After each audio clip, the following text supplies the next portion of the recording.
अस्सलाम वालेकुम। आज हम फ़िज़िक्स की नई ब्रांच स्टार्ट कर रहे हैं, वेक्टर्स एंड इक्विलिब्रियम। तो वेक्टर्स का जो टॉपिक है, ये मैं इसका इंट्रोडक्शन आपको दे दूँ एक दफ़ा कि ये वेक्टर्स का टॉपिक असल में मैथमेटिक्स का टॉपिक है, लेकिन यहाँ पे हम फ़िज़िक्स में इसे यूज़ कर रहे हैं क्योंकि बहुत सारी फ़िज़िकल क्वांटिटीज़ को डिनोट करने के लिए और उनको डील करने के लिए हमें वेक्टर्स यूज़ करने पड़ते हैं। तो अभी के लिए जो वेक्टर्स की अगर हम बात करें तो आपने इसे प्रीवियस जो क्लासेस हैं उसमें वेक्टर्स का इंट्रोडक्शन पढ़ा होगा और आपने उस पर फिज़िकल क्वांटिटीज़ को दो टाइप्स में डिवाइड किया था।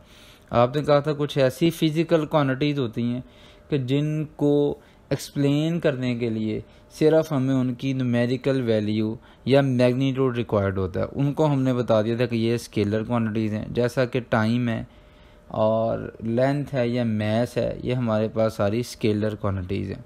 अब हमने किसी भी चीज़ का मैस बताना हो तो हमें उसमें डायरेक्शन की ज़रूरत बिल्कुल नहीं है। सिर्फ हम बताएंगे जी ये 5 केजी शुगर है या 5 केजी हमारे पास फ्लोर है, तो वो कम्प्लीटली वो एक्सप्लेन हो जाती है, उसका जो भी मतलब है हमें समझ में आ जाता है।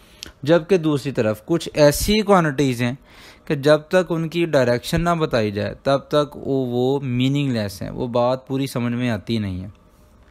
जैसा कि मैं अगर आपको बताऊं कि कोई मेरे पास ऑब्जेक्ट है, उसके ऊपर मैंने 5 न्यूटन की फोर्स अप्लाई की है। आप मुझे बताएं जी इसमें एक्सेलरेशन जो है वो कितना आएगा और ये किस तरफ मूव करेगा। अब अंडरस्टूड बात है कि जब फोर्स लगेगी तो न्यूटन का सेकंड लगे, उसमें एक्सेलरेट भी उसने करना है और एक्सेलरेट अगर उसने करना है फिर उसने मूव करना है, तो किस तरफ मूव करेगा।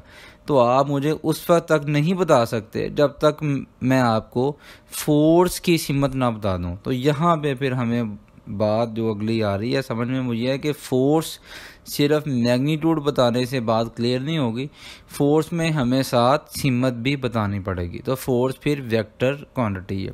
अब वेक्टर्स की अगर हम प्रॉपर डेफिनेशन देखें, the physical quantities that are completely described by magnitude with proper unit and direction are called vector. और एग्जांपल्स में डिस्प्लेसमेंट, वेलोसिटी, एक्सेलरेशन, ये सारी हमारे पास वेक्टर्स क्वांटिटीज़ हैं और इनको हमने डिनोट करना हो। अब देखें अगर सिंबॉलिकली हमने इन्हें करना है डिनोट तो उसके लिए बोल्ड लेटर यूज़ किया जाएगा या लेटर के ऊपर एरो हेड हम यूज़ कर लेंगे या सिंपल बार सेगमेंट यूज़ कर लेंगे। और अगर ग्राफिकली इनको डिनोट करना है, हमने 5 न्यूटन की फोर्स है या कोई बॉडी है, उसकी वेलोसिटी हमने बतानी है, उसका डिस्प्लेसमेंट हमने बताना है, तो उसमें हम उसकी मैग्नीट्यूड भी बताना चाह रहे हैं, उसकी डायरेक्शन भी बताना चाह रहे हैं। तो इस सिलसिले में हमें फिर ग्राफिकली अगर करना है डोनेट तो हमें लाइन सेगमेंट के साथ एरो हेड यूज़ करना पड़ेगा। लाइन सेगमेंट की जो लेंथ होगी वो हमें वेक्टर का जो मैग्नीट्यूड होगा उसको बताएगी और उसके ऊपर जो एरो हेड होगा वो हमें वेक्टर की डायरेक्शन को बताएगा।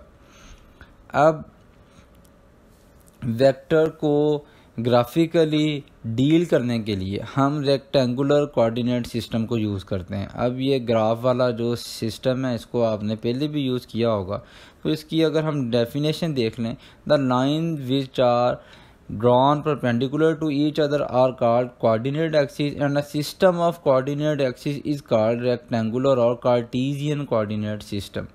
अब रेने डिस्कार्टिस के नाम पे ये जो है ये सिस्टम मुतारिफ़ करवाया गया है। अब ये सिस्टम है क्या, ये 2 या 3 म्यूचुअली परपेंडिकुलर लाइंस को यूज़ किया जाता है। कोई भी ऑब्जेक्ट है, कोई भी पॉइंट है, उसकी हमने पोजीशन बतानी है, या कोई ऑब्जेक्ट मूव कर रहा है उसकी हमने डायरेक्शन बतानी है, कोई भी वेक्टर है उसको हमने डिनोट करना है, तो फिर 2 लाइंस वाला सिस्टम या 3 लाइंस वाला सिस्टम यूज़ किया जाता है। ये लाइंस एक दूसरे के ऊपर परपेंडिकुलर होती हैं और इनको हम बोलते हैं ये कोऑर्डिनेट एक्सिस हैं, क्योंकि ये हमें एज आ रेफरेंस एक्सिस के तौर पे यूज़ करनी पड़ेंगी। अब ये जो हमारे पास जो ये लाइंस हैं, जिस पॉइंट पे 2 या 3 लाइंस आपस में इंटरसेक्ट करेंगी वो पॉइंट हमारे पास होगा रेफरेंस पॉइंट, उसको हम बोलेंगे ओरिजिन। अब किसी भी ऑब्जेक्ट की पोजीशन ओरिजिन के रिस्पेक्ट से बताई जाएगी। अब जिस तरह के मैंने आपको बताया कि ये लाइंस 2 भी हो सकती हैं, 3 भी हो सकती हैं, तो इस बेस पे अगर 2 लाइंस हैं तो फिर हमारे पास होगा 2 डायमेंशनल कोऑर्डिनेट सिस्टम। 2D जो सिस्टम होगा इसमें 2 लाइंस होंगी, मतलब आप वॉल पे मूव कर रहे हैं, वॉल पे कोई चूंटी मूव कर रही है, कोई फ्लोर है उसके ऊपर चूंटी मूव कर रही है, वाइट बोर्ड है उसके ऊपर कोई चूंटी है या कोई और ऑब्जेक्ट है, आप किसी की भी पोजीशन बताना चाह रहे हैं तो आपको सिर्फ 2 डायमेंशन वहाँ पे चाहिए होंगी। आप अलॉन्ग एक्स एक्सिस मूव करेंगे, वाई एक्सिस मूव करेंगे, उस पॉइंट तक पहुँच जाएंगे। अब यहाँ पे आपको ग्राफ में नज़र आ रहा है एक्स वाई 2 एक्सिस हमने ड्रा कर ली हैं जी। जिस पॉइंट पे इंटरसेक्ट कर रहे हैं ये ओरिजिन है, ओरिजिन हमारा रेफरेंस पॉइंट है। पी पॉइंट पे हमारे पास कोई ऑब्जेक्ट है, उसकी हम पोजीशन बताना चाह रहे हैं तो पी ए बी। अब ए और बी दोनों कोऑर्डिनेट हैं।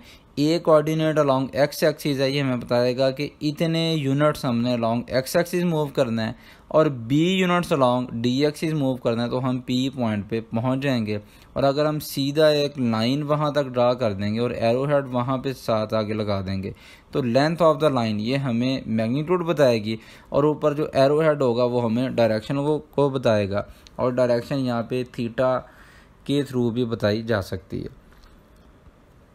इसी तरह अगर 3 लाइंस एक दूसरे के ऊपर परपेंडिकुलर होंगी, स्पेस में हमने बताना हो, अब 2D जो सिस्टम था वो प्लेन के लिए था, अब प्लेन के अलावा स्पेस में मतलब हवा में हम बैठे, हमारे पास कोई मक्खी है वो उड़ रही है जी, उसकी हमने बतानी है जी, वो अपनी पोजीशन चेंज कर रही है। एरोप्लेन है वो जा रहा है जी, कोई रॉकेट है वो जा रहा है, अब वो स्पेस में मूव कर रहा है, तो उसकी पोजीशन अगर हमने बतानी होगी फिर हमें 3 एक्सिस यूज़ करने पड़ेंगे, क्योंकि वहाँ पे फिर 2 एक्सिस काम नहीं देंगे, हमें 3 एक्सिस यूज़ करने पड़ेंगे।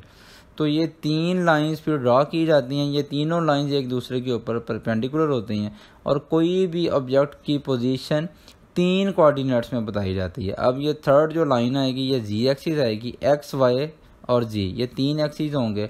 अब ऑब्जेक्ट की हमने पोजीशन बतानी है तो 3 एंगल्स हमें रिक्वायर्ड होंगे, अल्फ़ा बीटा और गैमा, हर एक्सिस के साथ इसका एंगल होगा, और ए बी सी। अब ए हमें बता रहा है जी इतने ए यूनिट्स हमने अलॉन्ग एक्स एक्सिस मूव करना है, B units along Y axis move करना है, और C units along Z axis move करेंगे तो उस पी पॉइंट तक हम रीच कर जाएंगे। अब हेड टू टेल रूल, इसको भी आपने पहले अंडरस्टैंड किया हुआ है तो एक दफ़ा इसको रिपीट कर रहे हैं। हमारे पास एक से ज़्यादा वेक्टर्स हैं, उनको हम ऐड करना चाह रहे हैं, तो उनको ऐड करने के लिए head to tail rule use किया जाता है। अब head to tail rule vector की एडिशन के लिए भी यूज़ किया जाता है, वेक्टर्स की सब्ट्रैक्शन के लिए भी head to tail rule use किया जाता है। अब ये रूल हमें ये बताता है, ये ग्राफिकली जब वेक्टर्स को हमने ऐड करना होगा तो फिर हमने क्या करना है जी, जितने भी वेक्टर्स हैं उनको इस तरह ड्रा करना है कि पहले वाले वेक्टर का हेड दूसरे वाले की टेल के साथ मिले, फिर दूसरे का हेड तीसरे वाले की टेल के साथ मिले, फिर तीसरे का हेड चौथे वाले की टेल के साथ मिले। इस तरह हमारे पास n वेक्टर्स हैं, तो इस तरह हमने सबको मिलाते जाना है। फिर लास्ट में जो हमारे पास रिजल्टेंट वेक्टर आएगा उसको हमने ड्रा इस तरह करना है कि उस रिजल्टेंट की टेल फर्स्ट वेक्टर की टेल के ऊपर जो है ये कंसाइड करेगी, और उसका जो हेड होगा वो लास्ट वेक्टर के हेड के साथ कंसाइड करेगा। अब यहाँ पे हमारे पास 2 वेक्टर्स हैं ए और बी। अब हमने ए और बी को ऐड करना चाह रहे हैं हेड टू टेल रूल के साथ, तो ए का हेड हमने बी की टेल के साथ ज्वाइन कर दिया। रिजल्टेंट हमने इस तरह ड्रा करना है कि रिजल्टेंट की टेल ए की टेल के साथ मिलेगी और इसका हेड बी वेक्टर के हेड के साथ मिलेगा, तो r equals to A plus B ये हमारे पास रिजल्टेंट वेक्टर आएगा। अब यहाँ पे इस चीज़ को भी हम देख सकते हैं कि हम a प्लस बी करें या b प्लस ए करें, दोनों केसेस में हमारे पास रिजल्टेंट सेम आ रहा है। उम्मीद है कि ये लेक्चर आपने अंडरस्टैंड कर लिया होगा। इंशाल्लाह इस सीरीज़ को आगे कंटिन्यू रखेंगे। Till then wait for the next video.